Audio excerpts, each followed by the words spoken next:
गल्ला बोलदे क्यों नहीं ते अगों बोलदे वाह वाह ये गल्लां बोलदे क्यों किते फिरके ते जातां दा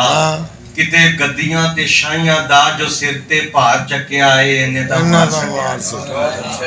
किते फिरके ते जातां दा किते गद्दियां ते शाहियां दा जो सिर ते भार चक्या है इन्ने ता मार सट्टिया है असी हत्थी ये पाइयां ने जो गल घोटन ते आईयां ने जंजीरां खोल दे क्यों नहीं ते अगों बोल दे क्यों भाई क्या बात किते फिरके ते जातां दा किते गद्दियां ते शाहियां दा जो सिर ते भार सट्टिया है इन्ने ता मार सट्टा असी हत्थी ये पाइयां ने जो गल घोटन ते आईयां ने जंजीरां खोल दे क्यों नहीं ते अगों बोल दे क्यों नहीं कदे महसूस कीता जे कि साडे खून ते जो पल रहा है वग जोकां दा कमाल है वड्डे लोकां दा वाह वाह वाह वाह क्या जोका बरता कदे महसूस कीता जे कि साडे खून ते जो पल रहा है वग जोकां दा कमाल है वड्डे लोकां दा कदे क्यों सोचिया नहीं जे कि साडे मोढियां चढ़ के बुरजे डोल दे क्यों ते अगों बोल दे कदे क्यों सोचिया नहीं जे कि साडे मोढियां चढ़ के बुरजे डोल दे क्यों नहीं ते अगों बोल दे क्यों नहीं जो फनियर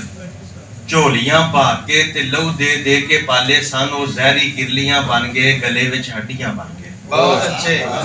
जो फनियर झोलियां पा के ते लहू दे दे के पाले सन वो जहरी किरलियां बन गए गले विच हड्डियां बन गए सपेरे कहर जे ढावन सिरां ते ठुंगियां मारन जहरां घोल दे क्यों नहीं ते अगों बोल दे क्यों नहीं सपेरे कहर जे ढावन सिरां ते ठुंगियां मारन ए जहरां घोल दे क्यों नहीं ते अगों बोल दे क्यों नहीं